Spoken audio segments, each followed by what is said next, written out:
Hi mga ka-Pilipino, ako po si Blue Roy and ito po ang Kwentong Pilipino. Sa unang pagkakataon po sa Kwentong Pilipino, makakasama natin dito ang isang banda na nagbabalik muli sa mundo ng musika and karangalan po dito na sila ay makapanayam natin.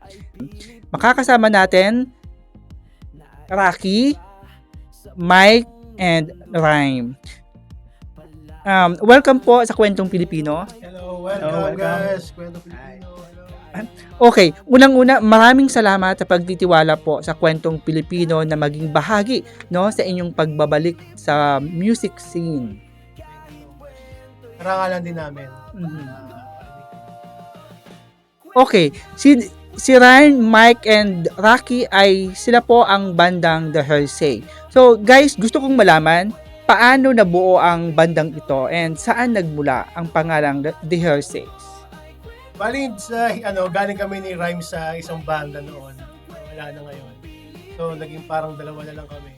Kaya the hearsays kasi parang laging ang sinasabi, nasa na sila, nasa na, ano nangyari, may nangyaring ganito. So parang doon na Sabi-sabi. po, sabi-sabi. Mhm. So parang doon na po, hearsays. Then naglabas kami ni Rhymes ng isang parang garage album, Mhm. yung Side Effects of Youth's Mental Breakdown. Parang yun, parang nilabas lang namin yung kaloob na thoughts Mhm. ng lahat. Yung mga naiwan, gano'n. Sa, yun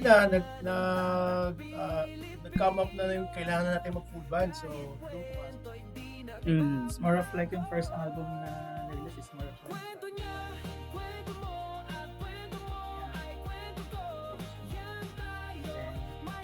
and entered na officially sa band in like 2024 Mhm. and doon na nag-start kami to release new songs. Parang first major single talaga na full band na dito na Full sa band. studio na buo. Mhm. Kasi dito mismo sa studio. Mhm. Yun yung Sunflower Blue. Okay. Oh, ito guys, bago kayo naging official na The Hersey, nabanggit nyo kanina na may pinanggalingan kayong banda, no? Tahasang tanong, ano ang naging dahilan bakit nagkaroon ng pagkakawatak-watak sa dating banda na kinabibilangan nyo? Ikaw, ano? Okay. Tingin mo. Okay.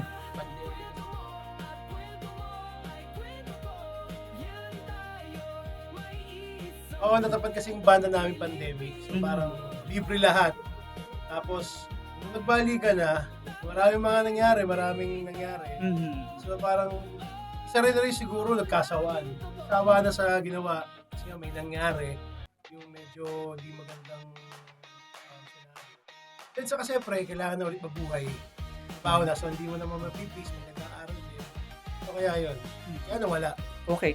So, kung hindi ako nagkakamali sa pagkakaunawa ko, is parang, sabi mo nga pandemic is lahat libre. So, kayo ay naging practical na maghanap ng makakatulong na pamumuhay ninyo sa panahon ng pandemic. Oo, parang Okay. Ano yung mga natutunan nyo sa dating banda na yon na dinadala nyo ngayon sa pagbabalik nyo bilang isang bagong banda na mapapakinggan namin sa iba't ibang platform? siguro wala. Hindi, wala kayong matututunan. Wala kami natutunan. Siguro parang ito yung bago. I mean, yung mga nandun, parang doon na lang sila. Kumbaga parang ano na nga rin, yung nangyari noon sa banda noon, yun na lang yun. Ito na to is bago lahat. Bagong kanta. May mga uulitin man, pero siyempre, ano lang, okay lang. Pero the rest bago to, bago. Pero isa sa mga matututunan ng lahat, yung time management. Okay. Yung kailangan, siyempre normal tayo, nagtatrabaho tayo, may pamilya tayo, lahat, may ginagawa ng sarili, pang sarili. Ganyan. May sisingit mo kailangan kasi kung mahal mo yung ginagawa mo, ganda. And actually na-experience ko yun kasi 2017 to 2019 kasagsagan yun nasa ibang banda naman ako. Nasa ibang banda ako na. And then doon ko yung first time na nagtayo ako ng isang banda na ako yung nagmamanage ng lahat ng time, the schedule and everything. Ang dami kong natutunan nun na hindi siya ganun kadali rin. So yun yung pwede kong mabaon sa banda namin ngayon. Kasi 2020 habang nag-start yung band nila nun, yun yung time na nag-focus naman ako into work. Nag-stop ako ng music nun. Actually, may time, I quit my music noong 2020. Inalis ko lahat ng gamit ko. Pinagbibenta ko. And then, until na parang na-realize ko, yung pagtapon ng passion na yan, hindi siya totally yung natatanggal sa sarili mo. It's more of like, unconscious ka na gusto mo lang pala magpahinga. Until then, na parang ito na, yung nabuo namin kung band na to na kung kailan kailangan ko na yung mga gamit, doon siya nawala.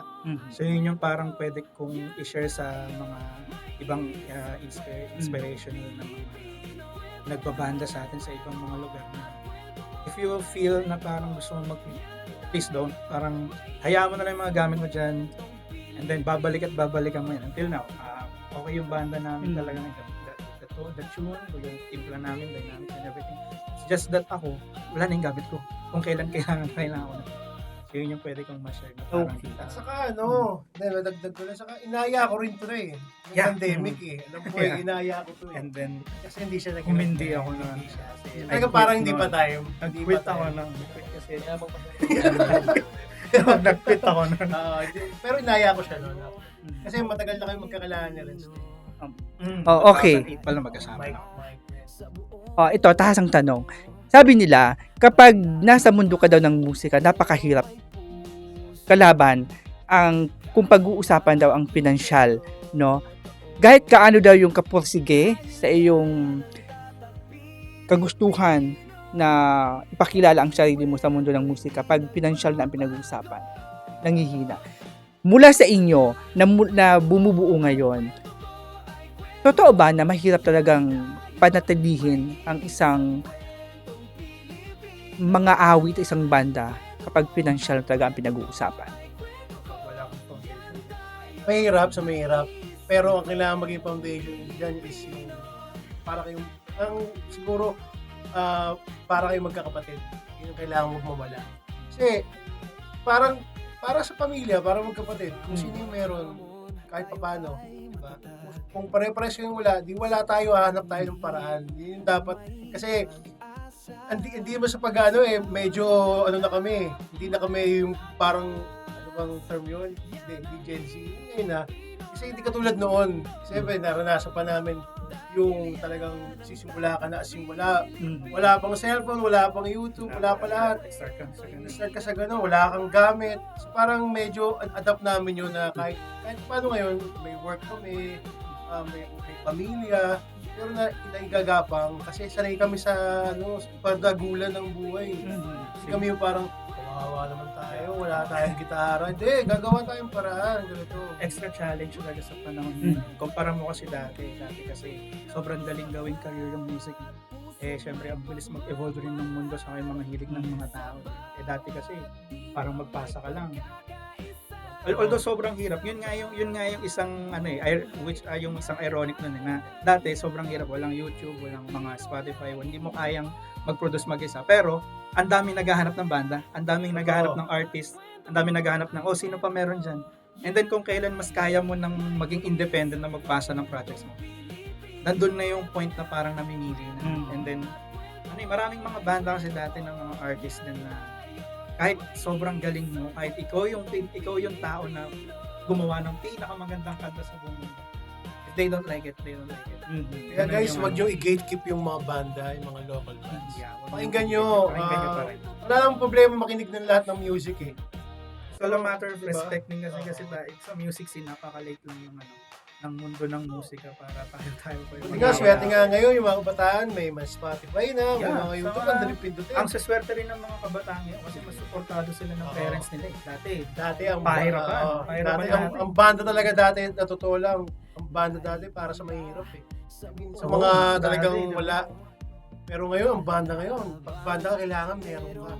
Ang saswerte ng generation yun kasi supportive talaga mga parents nila. Dati, parang lahat manggagaling sa baon mo, di ka kakain talaga. Meron pa kami dati experience sa to, high school kami. Para makapag-record ng demo, nagbenta kami gitara. Nagbenta kami ng gitara nun. The Jam Tracks. Jam Tracks ito, yung dating studio dito. High school. Diba? So, sa lahat ng mga kapilipino, ng mga baguhan na nabibigyan ng lahat ng access ngayon no, sa makabagong teknolohiya. Ito, Rocky, kanina nabanggit mo, Bardagulan. Sisigundahan ko yan, kayo ay nagmula dito sa Sampaloc, Manila. Kapag batang Manila ka, palaban ka. 'Di ba? Ano po ang mga kwento ng inyong kabataan dito sa Sampaloc, Manila?